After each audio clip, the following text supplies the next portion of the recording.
I eventually realized I wasn't learning how to walk again. I was learning how to live my life again.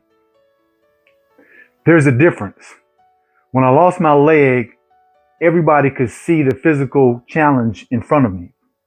I had to heal. I had to be stronger. I had to learn how to use my prosthetic. And yes, I had to learn how to walk again. But there was another recovery happening that nobody could see. I had to figure out who I was going to be now. Because when life changes and challenges you in ways you've never expected, sometimes the hardest thing isn't getting back on your feet. Sometimes the hardest thing is figuring out who's standing when you get there. And that's what I want to talk about today. Whether you lost your limb, lost a relationship, lost your business, or lost your confidence, which all that will take it away, or simply reached the point where the older version of you doesn't fit anymore. Even when you have one answer to the question, how do you move forward from here? For me, the answer came down to something I called starting with resilience. At first, I thought resilience meant being tough, pushing through it, don't complain, don't let anybody see you struggle. But adversity taught me something different. Resilience isn't pretending something doesn't hurt. Resilience is deciding that when hurt doesn't get the final word. There were days when progress felt painful, slow, days when sometimes simple tasks I had to focus and concentrate to step forward and balance with patience. Things I had to spend my entire life doing without thinking about suddenly became victories. That's when I learned sometimes progress isn't measured in miles, it's measured in one more step than yesterday. That's resilience. Not perfection, not pretending, getting up and doing the next rep. Resilience alone wasn't enough. Eventually, I had to stop seeing myself only through what I had lost. I had to start recognizing what I still had: my experience, my knowledge, my faith, my relationships, family, church, my ability to work back at the shop, my ability to learn, my ability to help someone else. Empowerment begins when I stopped asking, why did this happen to me? And start asking, what can I do with what happened to me? Who can I help? That's a completely different question. One question keeps you staring backwards, the other gives you somewhere to go forward to. Empowerment doesn't mean somebody comes along and gives you the power back. Sometimes empowerment is realizing you still have more power than you thought you did. Then there's P, progress. Then comes progress. And this may have been the biggest lesson of all. I wanted recovery to happen really quickly. I was so impatient. Let's do. We want the breakthrough, transformation, the before and after picture. But the real progress usually isn't dramatic. It's repetitive, slow, monotonous.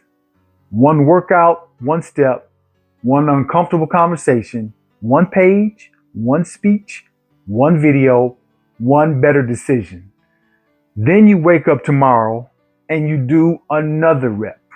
That's why I love this idea of reps. Nobody gets stronger from doing one rep. Strength comes from repetition. Your life works the same way. You don't become resilient from one courageous decision. You become resilient by repeating chosen ones and not quitting. The final and strong anchor. Eventually, something unexpected happened. My experience stopped being only about me, and I started realizing that somebody else could benefit from this. What I had gone through. Someone facing an amputation, someone sitting in a hospital wondering what life would look like Next, someone rebuilding after trauma, someone who's lost confidence, someone who is wondering whether their best days are behind them. I realize maybe part of the reason we survive certain things is so we can reach back and help somebody else survive theirs. Be the evidence. That service. Your pain doesn't have to remain meaningless. Your experience can be wisdom.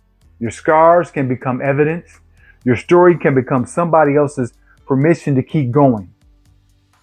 That's the bigger lesson. That's when I finally understood what had really happened to me.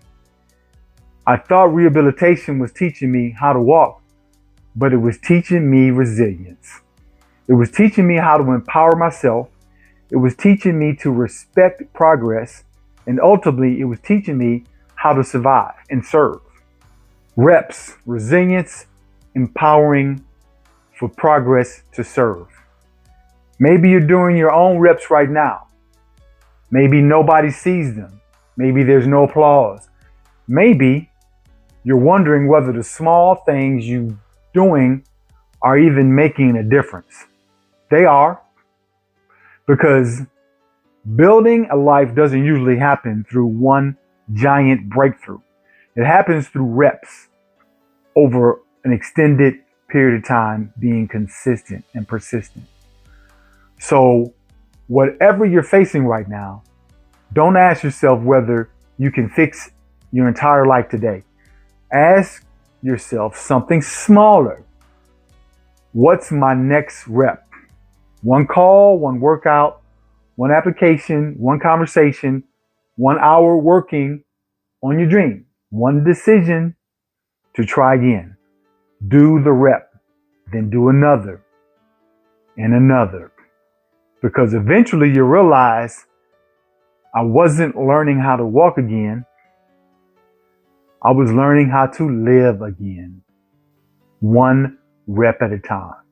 If you're working through something right now, tell me in the comments, what's your next rep? Invite a viewer to subscribe for this conversation about resilience, purpose, progress, and become stronger through adversity. Join my Resilience Forge community and learn how to do more reps.